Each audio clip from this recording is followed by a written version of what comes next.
Welcome to the Prosperity Playground, the podcast where business meets energetics, strategy meets soul, and prosperity becomes inevitable. I'm your host, Anna Lozano, mom, founder, investor, mentor, and energetics in business expert. This is your weekly activation to rewire how you think and feel about wealth, success, and personal power, because it's not about working harder, it's about regulating deeper, aligning stronger, and receiving wider. You don't hustle for your future, you calibrate to your higher self. Join me weekly for high-level conversations with the world's most inspiring entrepreneurs, creators, and thought leaders. True prosperity isn't just about money. It's about alignment, freedom, expansion, and embodying your worth. Welcome to the playground. Let's build your most prosperous life.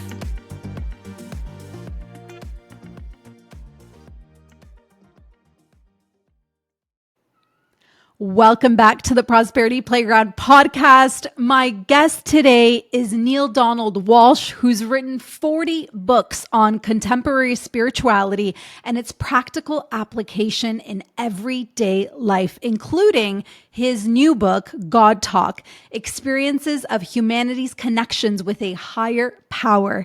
Neale is the best-selling author of the Conversations with God series, which 7 of the 9 books made the New York Times bestseller list. Book 1 remained on that list for 134 weeks. His titles have been translated into 37 languages and have been read by millions of people around the world. In this episode, we dive into Neale's 40th book, GodTalk, what the purpose of life truly is, and Neale shares the one thing God wants all of us to know at this moment in time. Enjoy this heart-led connection. Okay, are you ready to record? Let me see. Am I ready to record? You don't have to yell at me, just say yes or no. Okay, thank you, God. She said I'm ready to record. She's ready. I love it. Well, Neale Donald Walsch, welcome to the Prosperity Playground podcast. I'm truly honored and grateful to have you here with me for this conversation. I actually had an opportunity to work with you last year, 2024, through your spiritual mentorship program, which was such a gift, especially in a time with a lot of what I call being in the void in my professional career, and just being surrounded by your presence and God's presence and your wisdom I will hold in my heart forever. So welcome to the podcast. Thank you for being here. Lovely to be here with you. I have no wisdom. I simply took dictation, but I have passed on the wisdom that was given to me to share. And you know, Anna, what's wonderful about talking to you is you share my mother's name. That is beautiful. She too was Polish, and her name was Anna. Wow. We always had that soul connection. I remember you mentioning the Polish roots, and right there I knew you're in my heart forever. Yeah, it's lovely to be here with you. How can I serve you? Yes. So I have your book here, GodTalk, and I have some very specific questions to ask you so that we can dive deeper into this conversation. So this is your 40th book. Tell us what makes GodTalk special and different and unique from your previous books. Well, you know, it's the first book that I was ever asked to write by a publisher. That's never happened to me before in my life. Normally, when an author writes a book, they send it to a series of publishers, or maybe they have a literary agent who does that. But they try to find, a publishing company that wants to put the book out. So, and that's how it was for the last 39 books that I wrote. But then one day my phone rang, and it was a publisher calling me, first time in my life. And publishers don't call authors and say, write a book for us, at least not very often. But in this case, that's what they did. And they said, would you be willing to write a book that tells people how they could have their own conversation with God? I said, well, there's no guarantee. I can't guarantee it'll happen, but I can certainly share the process that I used. And they said, well, that would be wonderful. So they decided to go ahead and publish whatever I wrote, and I shared my process with them, and they put a book out that they titled GodTalk. And they did something very interesting. they put an invitation on the internet and inviting other people. They said, if you feel that God has intervened in your life in a very direct, personal, direct way, send us your story. And they said to me that they received hundreds of responses from people around the world. And so they took 7 or 8 of those stories and put them in the book as well. So it wouldn't be just about, this one guy in Oregon named Neale who says he's had a conversation with God, but in fact that people all over the world are having similar experiences, interactions with the divine, where God has intervened directly in their life. Yes, I read the book cover to cover. My kids were like, "Mommy, when are you going to stop reading?" I'm like, "Ladies, I have a interview with Neale Donald Walsch and I need to finish this book." And it was profound and yet it felt so accessible. This is accessible to all of us. Can anyone talk with God? And is God really listening to us, Neale? No, nobody can talk to God, and God never listens to anybody. Oh, wait a minute. I'm sorry. The answer is yes. Anyone can talk to God, and God listens to everybody. I don't know what got into me. My listeners were confused for a hot second. No, in fact, what I was told in my conversations with God is that everyone is having conversations with God all the time. They're simply calling him something else. You Yeah. know, a psychic hit or an epiphany, or a sudden insight, or I had a brilliant idea, or women's intuition, whatever they want to use, whatever words they can put together, because no one wants to walk around saying, yeah, I talked to God today and here's what he said. So they use other language to describe the exact same experience. But people have had those kinds of experiences all the time. Yeah. And people can have them deliberately and intentionally if they choose to do so, in my understanding. It's so beautiful and so accessible. And like you said, what we do is name it something else. And like you mentioned, the stories were from all walks of life.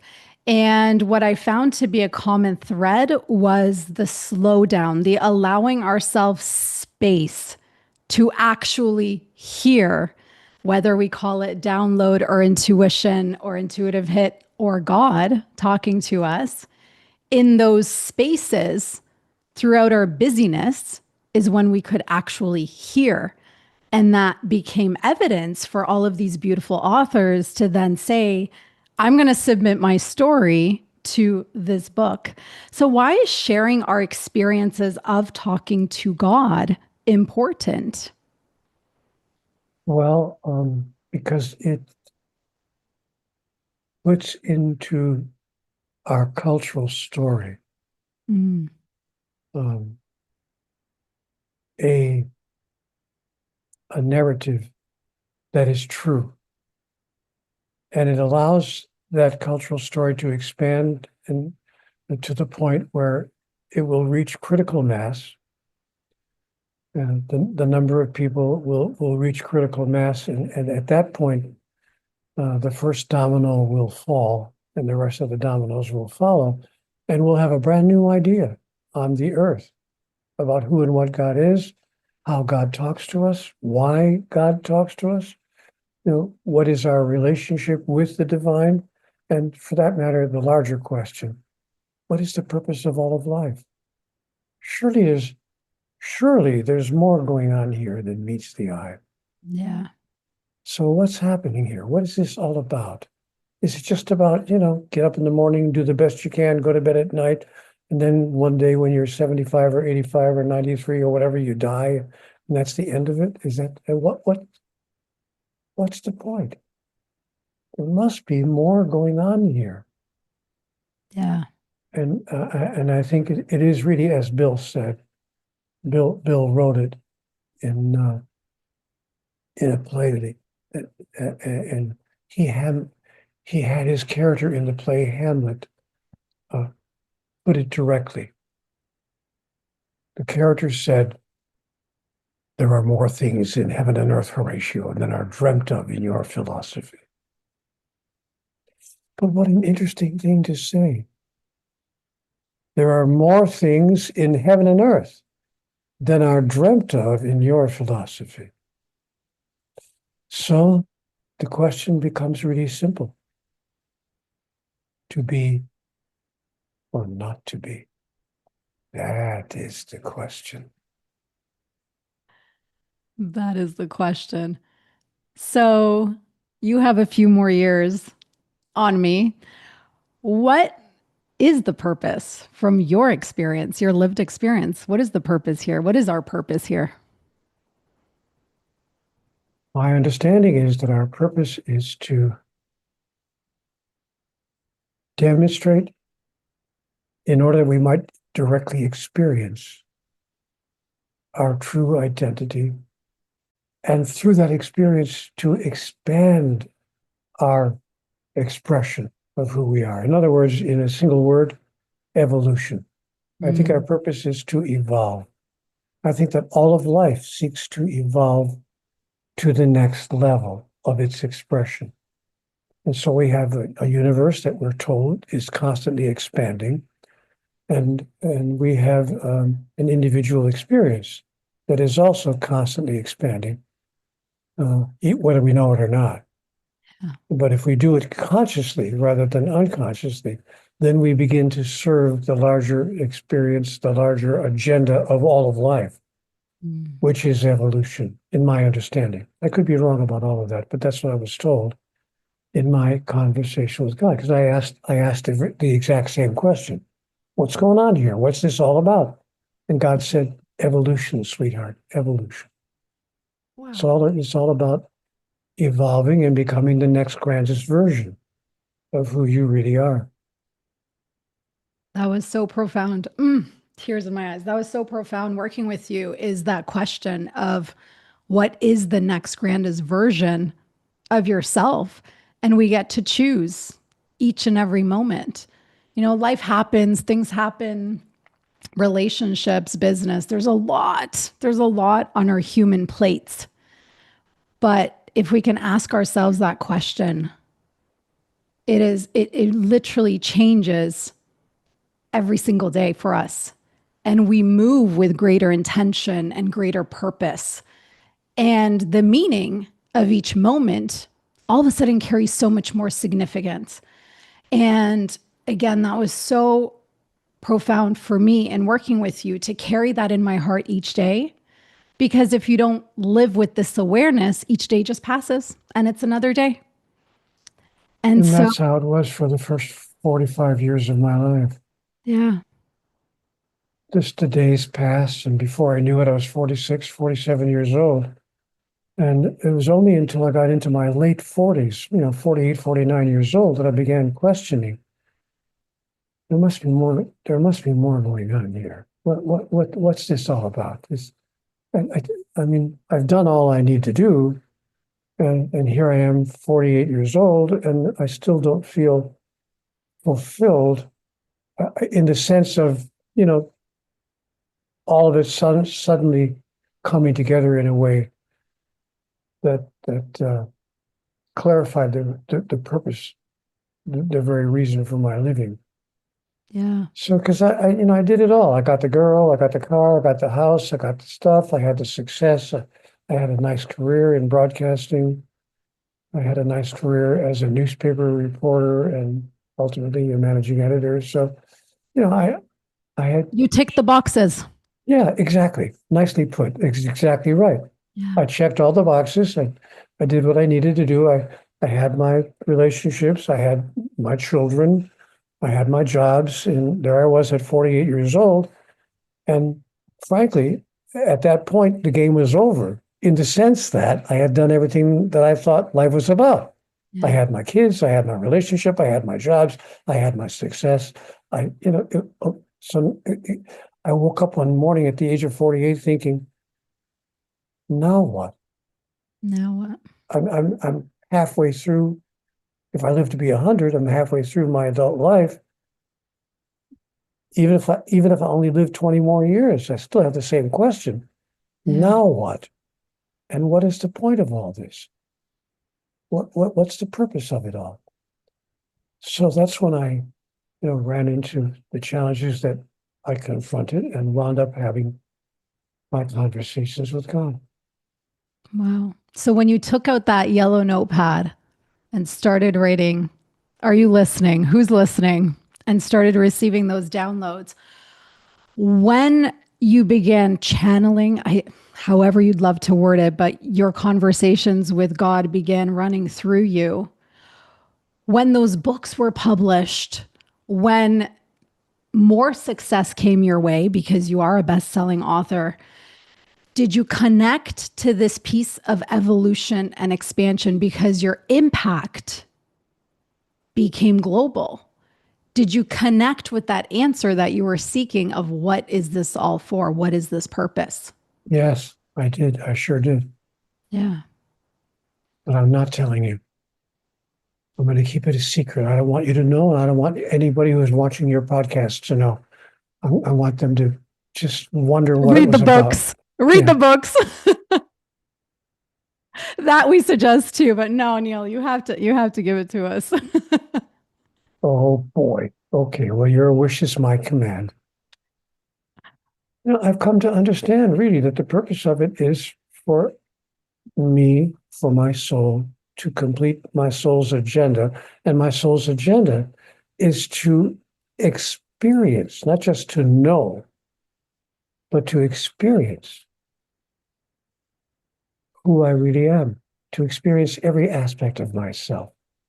The illustration I like to use that people can instantly understand is that when I was 12 or 13 years old, I began to learn about a thing called sexuality. Mm, But I didn't really have any direct experience. I didn't, I guess I was an old-fashioned person. I didn't have my first experience of a lady sexually until I was, believe it or not, almost 20 years old. I mean, I was 19 years old, 2 months from my 20th birthday, before I had an actual sexual experience with a female. right. And then after I had that first experience, it was like, oh, so this is what all the songs are about. This I is understand. so you know what? And so I use that as an example of my being wanting to experience what I had heard about, what I had talked about, what people had talked to me about, but I never had any direct experience of it. Yeah. Not just sexuality, but my experience of, frankly, divinity, my Yeah. experience of every aspect of who I am, my generosity, my compassion, my understanding, my willingness to forgive, and my love. I wanted to experience what it was like, not just to be loved, because I got that experience from my parents Yeah. and frankly from my family. I had a nice family life, but I never experienced what it was like to be totally in love with another person and Yeah. to know what it was like to give love to another person.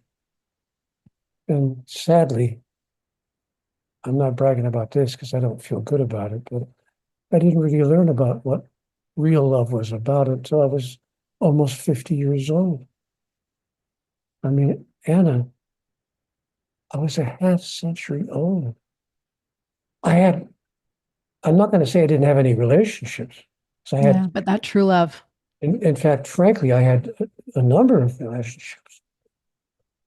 But I had no idea what love was really about. Yeah. I thought it was a transaction. Mm, I thought that love was a transaction. I'll give you what you want, you give me what I want in many different ways.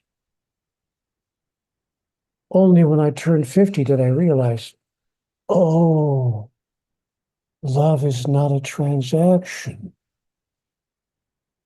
It's an expression of the highest part of who I am, whether I get anything back or not. And the only reason I came to that conclusion, Anna, is because God said to me, sweetheart, God's relationship with you is not transactional. Wow. I don't play a game called I love you if. Mm. I said, oh, yes, you do. All my religions told me that. Every religion I ever looked at says that God loves you if you do what God wants you to do. You have to belong to a certain religion, or you have to believe a certain way. You have to behave in a certain way. You can't behave in a certain other way. There are certain things, there are rules you have to follow. Every religion has its rules. Of course you're transactional. Yeah. And God said to me, oh, sweetheart, you've got me all wrong. Which is why I wrote a book called God's Message to the World, you've got me all wrong. God said to me, Neale, God's relationship with humanity is not transactional. I love you without condition. Yeah. I don't need, expect, require, or demand anything in return. We can't even love the person on the pillow next to us that way. Much more can we imagine a God who loves us that way. Yeah. Until we finally do. And when I finally learned that God loves me that way, without condition, and without needing to get anything back, finally I was able to love another human being that way. And I was able to look at the person on the pillow next to me and to say to her, sweetheart, I love you. Not because of what I received from you. I'm grateful for what I received from you, but I don't love you because of what I received from you. I love you because of what I see over there. You are a kind, gentle, caring, compassionate, sensitive, loving human being. And if I didn't get any of that from you, I could not fail to observe it. And that's why I love you. Wow.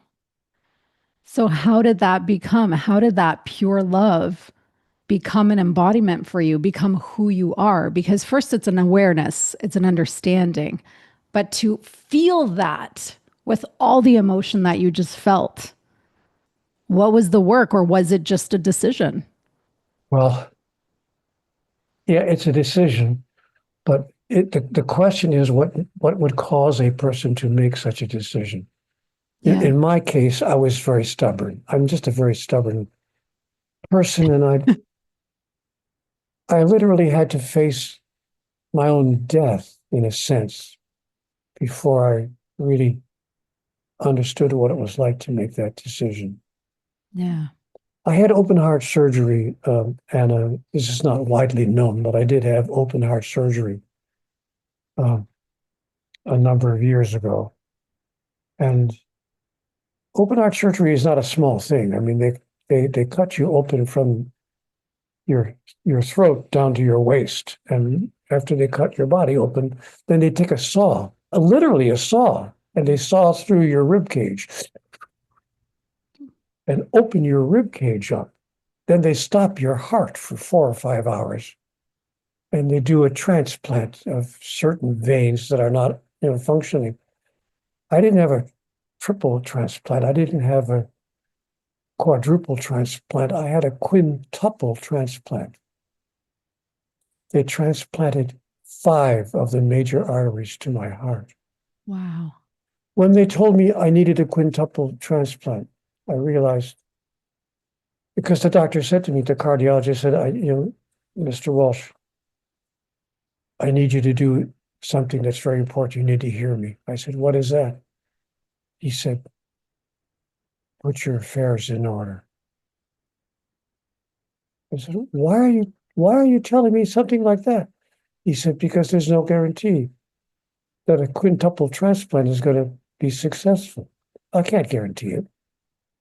You could not make it through the operation. I remember, I'm telling you this story for a reason. I remember that as they were wheeling me into the operating room, I was on the cart, on the real rolling bed with wheels on it. And the doctor said, okay, you've got just a few seconds to spend with your wife before we roll you in. And he turned to my wife and he said, don't take too long. We've got to get going. She said, okay, doctor. And they gave her about 3 or 4 minutes with me.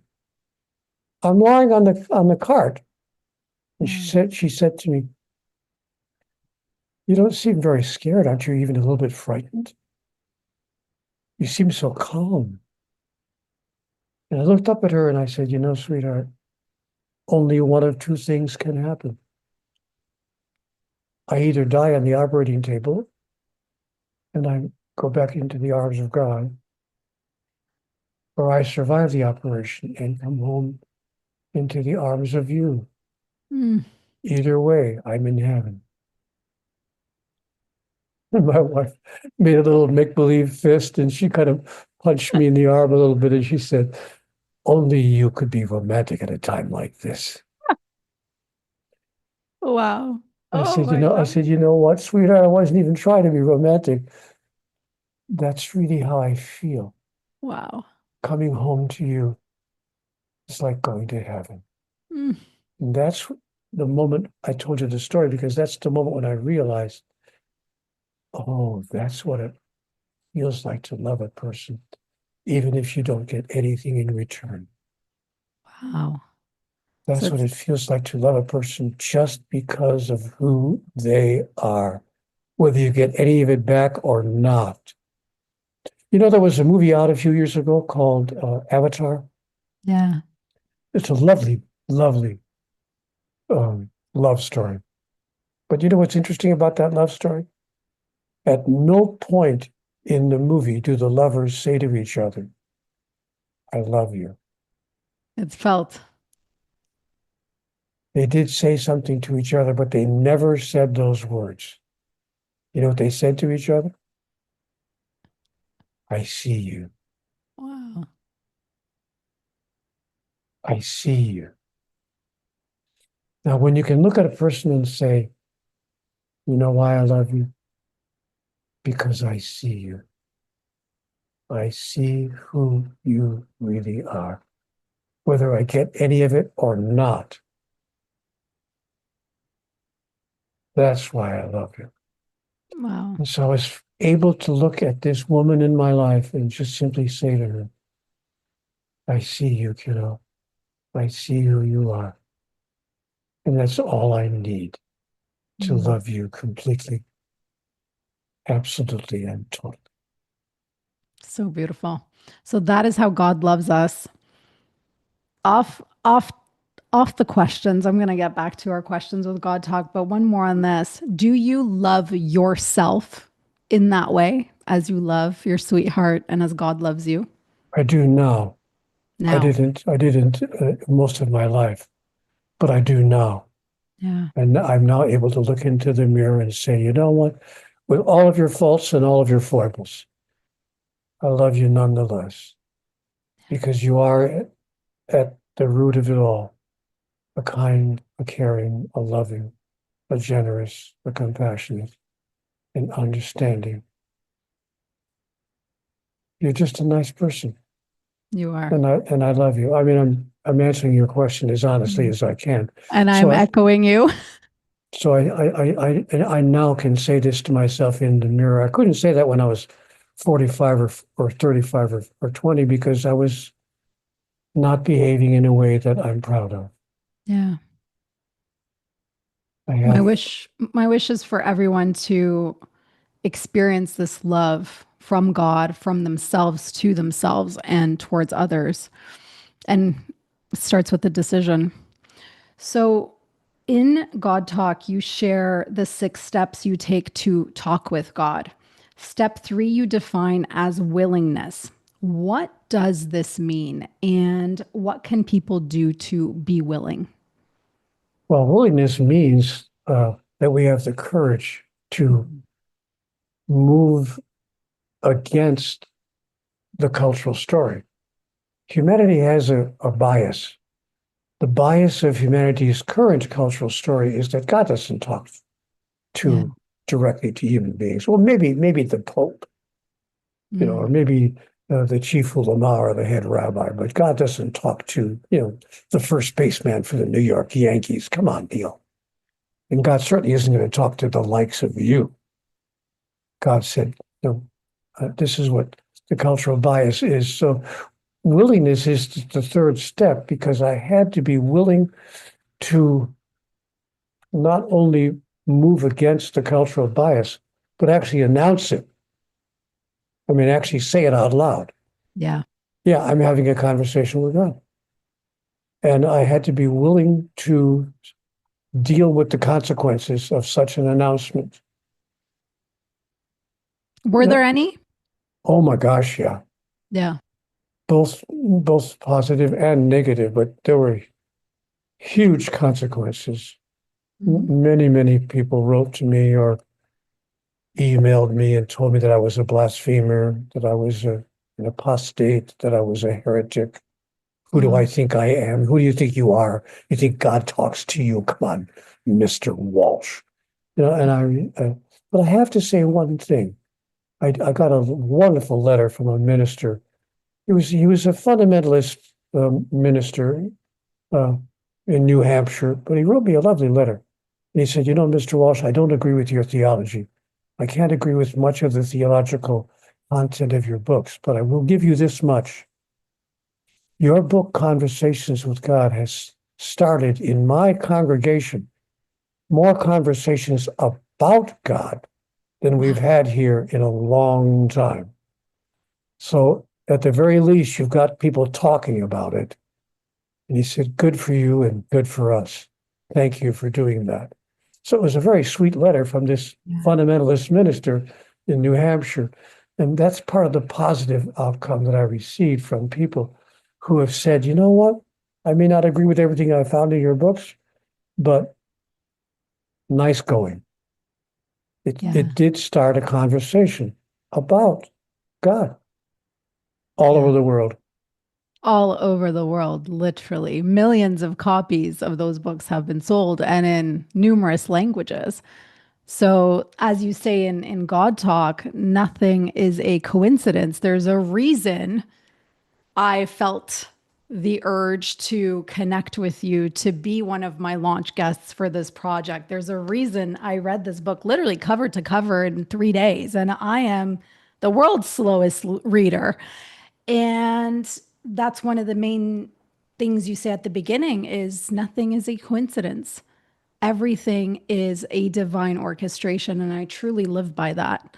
And when we can open up ourselves to this idea, the miracles do show up because we do live in a beautiful world. And yes, there's a lot of pain.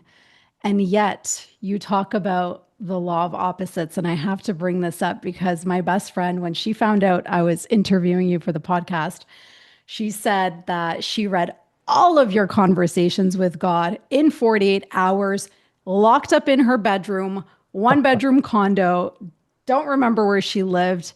And this one sentence she contemplated for 2 hours until she got it. Now, the interesting thing, when I wrote down as I was preparing this interview, she got it. I wrote down, she got it. And then I changed the D to a T. And so I paused on that. So the sentence that changed her life is in the absence of what is not. What is not. Can we talk about that? Of course. I'm 6 feet tall. That's what is. But if every building, every blade of grass, every tree, every cow, every person, every dog, every cat, if everything in the world was exactly 6 feet tall, then my being 6 feet tall would be not experienceable. Right. There'd be no such thing as 6 feet tall. The only reason that there is such a thing as 6 feet, I'm using a simplistic example. The only reason that I can experience being 6 feet tall is because you're not 6 feet tall. And neither is the grass in my backyard. unless I refuse to cut it for about 3 years, then it might grow to be 6 feet tall. But so in the absence of what I am not, what I am is not experienceable. It's simply a concept, but it can't be expressed, it can't be demonstrated, it can't be experienced. Therefore, I will in fact call into my life the opposite of who and what I am in order for me to experience who and what I am. So if I'm going to use a metaphor here. I don't really feel this way, but to use a metaphor, if I think that I am the light, the only way I could experience myself as the light would be if I surrounded myself with darkness. Yeah. Otherwise, I would be a candle in the sun. I'd be there all right, but I wouldn't be able to experience what it's like to be the light because I'm surrounded by 10 billion candles that make up the sun. I would therefore beg for something, anything, to give me an opportunity to demonstrate being the light. I would actually call in the darkness. To experience it. Therefore, it has been said, raise not your fist to heaven and curse the darkness not, but be a light unto the darkness, that you might know who you really are. And that all those whose lives you touch might know who they really are as well. Therefore, bless, bless, bless, yes, even your enemies. And pray for those who persecute you. And do good to those who would do you evil. And if a man slaps you on the right cheek, turn and offer him your left. And if a man steals your coat, give him your shirt as well. And if a man demands that you walk 1 mile with him, go with him twain. Wow. It's really quite simple. Yeah. Do you feel you needed to experience living on the streets and lack in order to welcome the next chapter of wealth? I don't think that we need to experience that, but I think that I required it in my life because, as I said a minute ago, I'm very stubborn. Right. So I somehow needed to be shown in very graphic terms what's important in life, what really means anything in life, how much I need in life to be truly happy, and many other lessons that I needed to learn that I did come across, and I did manage to remember who I really am after being on the sidewalk for a year and living on the street, sleeping on the ground in the rain, in the cold weather months, and begging people for a few coins so that I could eat that day. It was a very interesting experience. And that was necessary for your soul's evolution at that time. In my case. In your case. It's not necessary for everybody to have to go through such an encounter. But in my case, it's what I required because my mind is so incredibly logical. I had to, I had to step outside of logic for me to believe in magic. God. Yeah, to believe in God and to believe in, metaphysics and to believe, in spirituality and all the lessons that I learned from my spiritual teachers. So my year on the street, and I spent one or two bad months. I was out there on the sidewalk as life would have it for 2 weeks shy of 1 year. Wow. And it's, you don't really realize what it's like to live outside like that. Mm-mm. I mean, I hate to be too graphic, but Where do you go to the bathroom? Yeah. How do you even relieve yourself? Go behind a tree somewhere? I mean, you have to go into restaurants and hope you can use the men's room without anybody throwing you out Yeah. because, you haven't had a shower in 3 months. You smell terrible. You look terrible.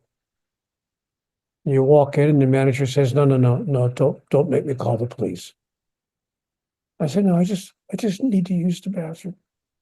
No, you're just going to panhandle the restaurant customers. I don't want you begging for money in here. I promise. I would say to the manager, I promise I won't ask for a nickel. I promise. I just need to use the toilet, please. Oh. Finally, I'll never forget it. One guy was the manager of a McDonald's. He said, I'll make you a deal. Man to man, your word and my word. You promise me that you'll never ask for a nickel from anybody, not even if you meet someone in the men's room and it's just the two of you in there. Don't ask anybody for any money, no panhandling. And if you make that promise with me, I promise you can use the men's room whenever you need to. Wow. Oh, golly. I thought to myself, oh my gosh, at least I can have some dignity left in my life. And I promised him I will never, never, never ask anybody for anything. And I never did. You never did. Not in that establishment. But if I got 5 blocks away, of course, I started asking people on the street, as I always did. Yeah. Could you spare just a few coins? Some people would say, what good are a few coins going to do you? And I would say to that person, my friend, if everybody that I asked today gave me a few coins, I could have a meal by 5 o'clock. Mm. Wow. And So your relationship with money throughout your lifetime, if we look at you had the success, then you had this experience. I mean, you had checked all the boxes. Then you had an experience of living on the street for a year. Then you became a best-selling author. What has been your relationship with money as a currency, form of exchange in this world we live in throughout your lifetime? well, first of all, I should probably explain briefly to people because they may be wondering, how did I wind up being on the sidewalk? Yeah. Well, they got to read the books. It's in the book. Well, yeah, but in a sentence, I can tell them in a sentence that I lost my relationship, I lost my job, and I lost my health within the same 10-day period. Wow. And when I lost my health, that was when things really fell apart because I was driving. I lost my relationship. My marriage had ended. I was very unhappy about that, but I thought, okay, I can deal with this. And our relationship did not end acrimoniously. We agreed with each other that it just wasn't working. So let's just part company. So we parted company in a good way. But then 5 days later, I lost my job. Wow. The corporation I worked for had to downsize, as they put it, and I was the last person in. So I had the most recent person they hired. I had no seniority, and I was the first person that they had to let go. Now I'm without a relationship and without a job, no income in the same 5-day period. I had some money in savings, but not a lot. Yeah. And pretty soon my savings ran out, and the small apartment that I was renting when I left my relationship, they evicted me. And I had no way to get under cover. I had no place to live. But now things went from bad to worse because I'm driving to a job interview and I know I'm going to get the job because the company that fired me, the boss was kind enough to give me a glowing letter of recommendation. He said the only reason I was let go is because I was the most recent hire. I had no seniority. Otherwise, they would never have let me go. So I'm carrying this golden letter of recommendation to my next job interview. I know I'm going to get the job because they had an opening for somebody with my skills and with my abilities. I never got to the appointment.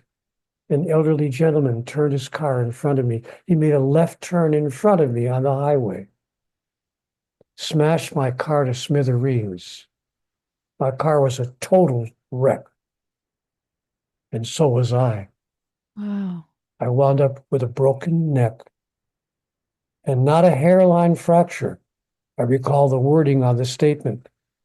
I had suffered a 3/4 inch avulsion fracture of the 7th cervical vertebrae posteriorly. That's a break in your neck big enough to put a pencil through. Oh my goodness. When I woke up in the hospital, the doctor looked at me and he said, "You understand, Mr. Walsh, you should be dead." Wow. 95% of the people who suffer that kind of a fracture in their neck die instantly because of spinal cord complications. I don't know how you escape death. And those who do escape death, the 2% who might not die, are paralyzed from the neck down. You haven't suffered either consequence. He looked at me on the table and he said, "So what do you intend to do with the rest of your life? Because you've been given a great gift." But nobody would hire me. I was still going out to job interviews. I still had my glowing letter of recommendation, but now I'm wearing what they call in the business a Philadelphia collar. It's a plastic collar that you wear around your neck. And the doctor said, "You are not to take this off for any reason. I don't care if you're taking a shower. I don't care if you're sleeping. I don't care if you're making mad, passionate love. You will not take this collar off your neck for any reason because it's the only thing holding your head up. Do you understand me, Mr. Walsh? You're going to have to wear this collar until your neck fuses again." And Which takes how long? he said, this very question I asked him. He said, "Oh, it'll be between 12 and 15 months, somewhere in there." So now no one would hire me. I was applying for one job after the other. And finally, the 7th man who interviewed me said, "Mr. Walsh, I got to be honest with you. We'd hire you in a minute if you were in good health, but we can't hire you when you're wearing a therapeutic device around your neck. One wrong move on the job, and we're paying your medical bills for the next 5 years. Yeah. Nobody's going to hire you when you're whole, when you're healthy again. Come in here. We'd give you a job in 5 minutes." So I couldn't find work. I ran out of my savings, and I was evicted from my little apartment I had rented when I left my marriage. Now I'm living on the sidewalk with a Philadelphia collar on my neck, Wow. sleeping in the rain. It had to be, of course, January and February, the coldest months in Oregon where I was living. Wow. So circling back to money and wealth, when that shifted, when you became the best-selling author and Yes, and I'm glad you used that word because I want to make it clear to people that shift happens. yes. I'm going to What get a bumper happened? sticker one day that says shift happens. Shift happens. So what happened? What was the shift? Well, the shift was that I was able to get work again. Yeah. And after the book sold 20 or 30 copies, or not bragging, 20 or 30,000 copies, and then it got to be about 1 million copies. They sent me some royalties, and I wound up making a few dollars. And I had more money than I ever thought I'd have in my whole life. I'm not bragging. I'm just saying you're asking a question, and I did earn from the book Yeah. a significant amount of income. But the And then I got polarity again, the yeah, polarity, the and then I was opposite. invited to give speeches and give lectures, and I was paid to do those lectures. I couldn't believe it at first, but I was being given $5,000 or $8,000 or $7,000 for a 1 hour lecture. Yeah. So I realized, oh my gosh, everything has changed around money. Yeah.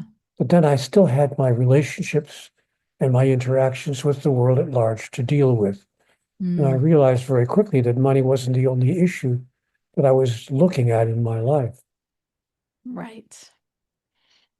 How to get along with people, how to love unconditionally. That was the question that I then faced. Okay, so I could afford to pay the rent, fair enough. I could afford to buy a nice car, fair enough.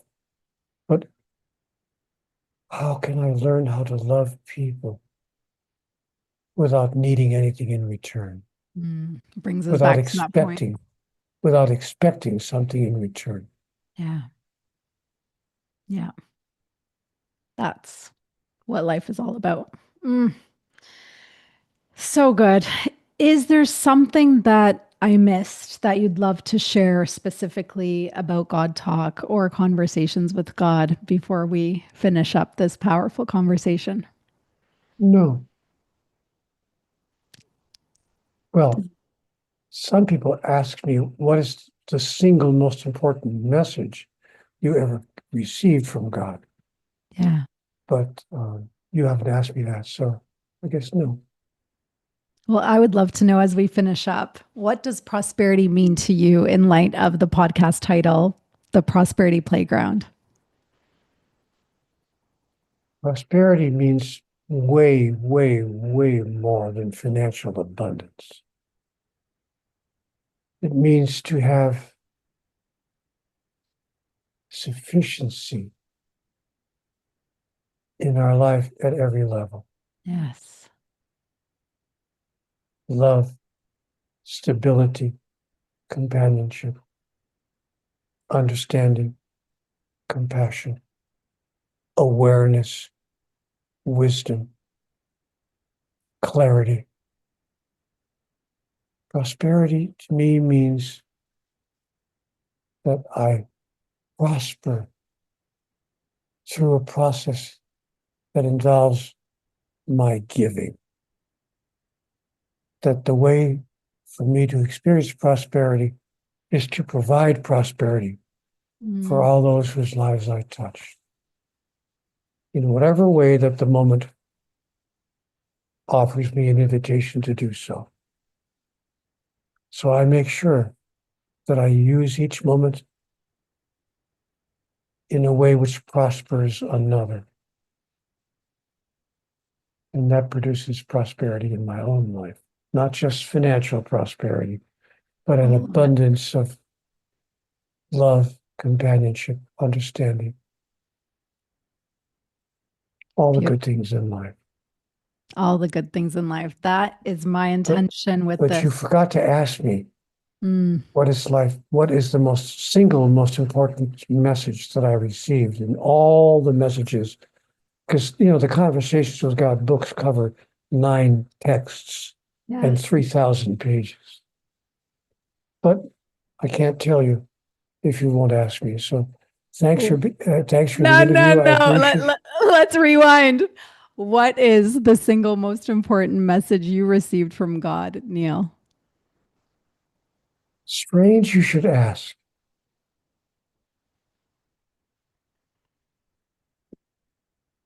I thought you'd never asked. I'm listening. Matt Lauer asked me the same question on the Today Show. But I wasn't ready for the question because he had an interview with me. It wasn't a long interview, but it was about an 8 or 9 minute interview on the Today Show a few years ago. Yeah. And at the end of the interview, he says, well, Mr. Walsh, if you really claim that you talk to God, what's God's most important message for humanity? He said, could you put it in a paragraph or so? We have only 30 seconds. And I thought to myself, you stinker. You would wait until you have only 30 seconds left in the interview to ask me the most important question of all time. So I thought, what am I going to say to this guy? There's millions of people that are watching the Today Show, and I gotta give him an answer in 30 seconds, which are ticking away right now. As I'm thinking. And then the message came right to me. And I looked at Matt, I said, Matt, Frankly, I don't need 30 seconds. I don't need one paragraph. I can give you God's most important message in 5 words. And Matt Lauer looked at the camera with just a touch of askance on his face. He kind of like said, "All right, folks, from the man who claims to be talking to God, God's most important message to the world. Neale?" And I looked at the camera and I said, "Here is God's message to the world in 5 words. You've got me all wrong." Yeah. Matt Lauer didn't know where to go with that. I said, "You know, Matt, if I'm wrong, our discussion's over. If I'm right, our discussion has just begun. Yeah. God's most important message to the world, you've got me all wrong. My relationship with you is not transactional. You've got me all wrong. This is not a trade deal. Mm. You give me what I want and I'll give you what you want. That's not how it works. I love you without condition." So I realized that was the most important message that I received.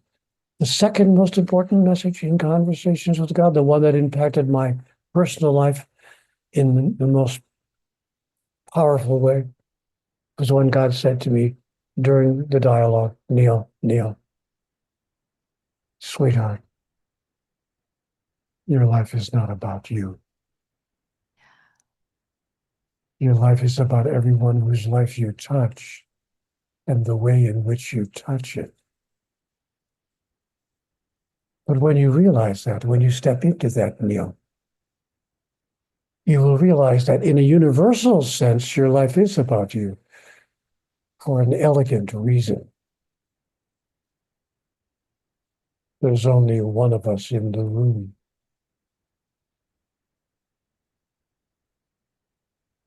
Yeah. I could, of course, be wrong about all of that. I don't think so. I don't think so. Mm. Thank you so much for everyone tuning into this episode. Neale Donald Walsch, you can find his website. The Spiritual Mentoring Program only has 25 spots open. I don't know how many are left, but it begins again August 4th. And I'm feeling a deep calling to be there again. 3 months with you, your powerful team of leaders that show up every single week, and time with you to be connected and have these real life conversations and reminders. I feel that's what our time together was, a reminder of what our soul knows that is coming up to the surface. So, Neale, thank you so much for your time. I'm so grateful for you, for your work, and the impact that you've had on my life and the life of others. Those are very kind words, Anna. Thank you very much for saying that. I want to make real clear to the audience, I don't see myself as more special than anybody else. I think we're all special, Yeah. but I don't see myself as being any more special than anyone else. I didn't do anything. It's not my wisdom that I'm sharing here. And all I did was take dictation. I simply asked questions and took down the answers that I was given. And then I shared the answers with the public because I was invited to do so by God. And I accepted the invitation and shared the answers with the public, put the answers out there, never imagining that I would receive the response that I did. Who thinks of such a thing? But I sent it to a publisher and they put it into a little book. And by golly, it sold a few copies. And the rest, as they say, is history. So I don't see myself as anything more special than anybody else.